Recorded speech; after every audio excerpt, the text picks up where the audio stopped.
चंद्रिका प्रसाद वैरागी, क्योंकि अनूपपुर जिले के एक छोटे से ग्राम केवटार से हूँ।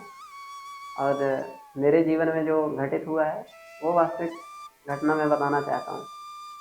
तो जो मेरे पिताजी हैं वो इस संगठन से जुड़े हैं, हम लोग भी जुड़े हैं। इसके पहले की घटना है कि 2003 के पहले हमारे पिताजी बहुत नशा करते रहे, मांस मदिरा का सेवन करते रहे और वो छोटा सा व्यापार करते थे चूड़े मनिहारी का। कमरे से सिक्का लेके जाते थे गांव देहात में चूड़े पहनाने, और बस जितना कमाते थे उतना खा पी के आ जाते थे। वो कहीं पड़े पी लेते थे तो कहीं पड़े, और उनका सामान कहीं पड़ा तो वो आस पड़ोस के लोग लेके आते थे उनको घर में कि ये ऐसे पड़े थे, वहाँ इस हालत में पड़े थे।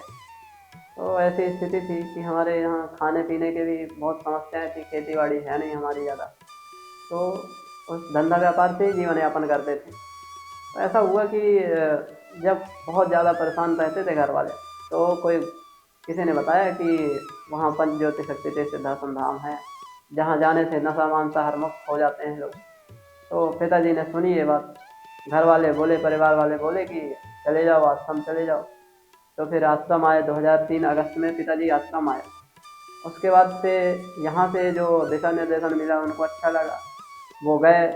यहाँ से गुरुजी के निर्देशन में पालन किए कि शक्ति जल का नित्य साधना क्रम करना है और शक्ति जल का पान करना है शाम को है। घर पहुँचे, घर पहुँच के उन्होंने साधना क्रम में स्टार्ट किया कि सुबह शाम पूजा पाठ करते रहे। तो शक्ति जल भी सुबह शाम पीते रहे और घर के लोग सब सेवन करते रहे शक्ति जल का। तो वहाँ से ऐसा परिवर्तन हुआ कि धीरे धीरे होते होते, हम लोग बहुत छोटे थे तो उस समय हमको तो जानकारी नहीं है, लेकिन आस पड़ोस के लोग बताते हैं कि इनके संगठन में जाने से, आश्रम जाने से इतना परिवर्तन आया। तो वास्तव में परिवर्तन आया, धंधा व्यापार में भी थोड़े बहुत सुधार हुआ। और हम लोग जैसे जैसे सुधरे, तो हमारे पास एक समस्याएं थी, बहुत सारी कई समस्याएं रही हैं, जो कि हम लोग डॉक्टर के पास भी जाते रहे, इलाज नहीं हो पाता था। बोल देते थे कि तुम्हारा इलाज नहीं हो पा रहा है, ठीक नहीं हो पाओगे। टीबी की बीमारी हमको बता दिए, मम्मी की भी तबीयत खराब रहती थी हमेशा। तो डॉक्टर ने जब हमको टीबी की बीमारी का बताया, बोले ये चमड़ी खींच रही हैं, तुम लोग दाल चावल सब्जी कभी देखा है? ये जवाब देते थे डॉक्टर लोग।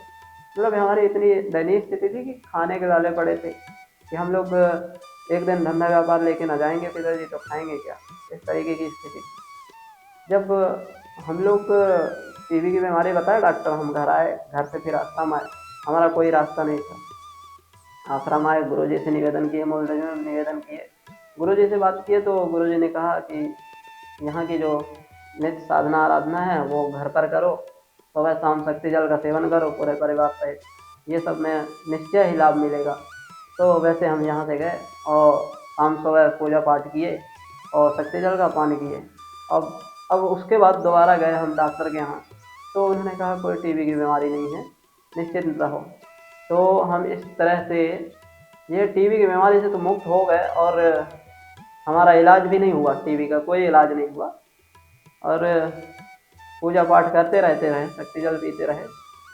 और ये रहा कि परेशानियाँ आती थी और कुछ ही दिनों में चली जाती रही। मतलब इतनी गंभीर परेशानी नहीं आई, आती थी चली जाती थी, ऐसा समय आता रहा। उसके बाद जब हम लोग संभल गए तो सोचे कि हम लोग तो नशा मुक्त मांसाहार मुक्त हैं, कितने अच्छे हैं लोग। हमारे यहाँ चालीसा आरती पाठ होते रहे, हम लोग उसमें शामिल होते रहे और गांव के लोग भी आते रहे हैं। और ये पंच ज्योति शक्ति थे सिद्धाश्रम धाम हम आए, और यहाँ के दिशा निर्देश अनुसार हम लोग घर में भी पूजा पाठ करते रहे।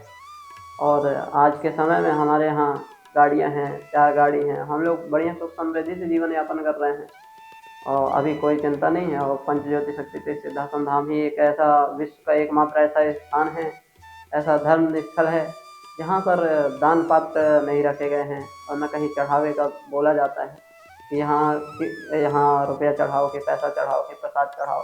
बस एक मूलध्वज मंदिर, साधना मंदिर है जहाँ पर लोग अपनी इच्छा अनुसार प्रसाद ले जाके चढ़ाते हैं, वहाँ की परिक्रमा करते हैं, उनकी इच्छा पूर्ण भी होती है।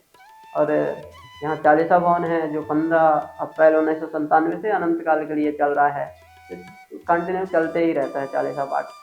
और भंडारा, यहाँ अखंड भंडारा चल रहा है, वो यहाँ रहने की, यहाँ आते हैं तो रहने खाने पीने की सुविधा निःशुल्क रहती है। यहाँ किसी भी प्रकार का कोई शुल्क नहीं लिया जाता है। ये एकमात्र ऐसा स्थान है और अच्छा है, यहाँ सभी लोग आते हैं और उनको निश्चय ही लाभ मिलता है। वो लोग लाभान्वित होकर जाते हैं और अपने घरों में चालीसा आरती पाठ कराते हैं, मूल मंदिर में साधना आराधना करके जाते हैं और उनका ये है कि उनकी मनोकामना पूर्ण होती है। बहुत लोगों को हम भी लेके आए हैं, उनकी भी मनोकामना पूर्ण हुई है और आते जाते रहते हैं वो लोग भी। तो इस तरह से हमारा जीवन अभी बढ़िया से चल रहा है। हम लोग सिद्धाश्रम धाम आए हुए हैं और यहाँ आकर अच्छा लगता है। तो यहाँ से जाते हैं तो गुरु जी के दिशा निर्देशानुसार घर में अपना साधना आराधना करते हैं, पूजा पाठ करते हैं और शक्ति जल का पान करते हैं और इस तरह से हम लोग अच्छे से जीवन यापन कर रहे हैं। जय माता की जय।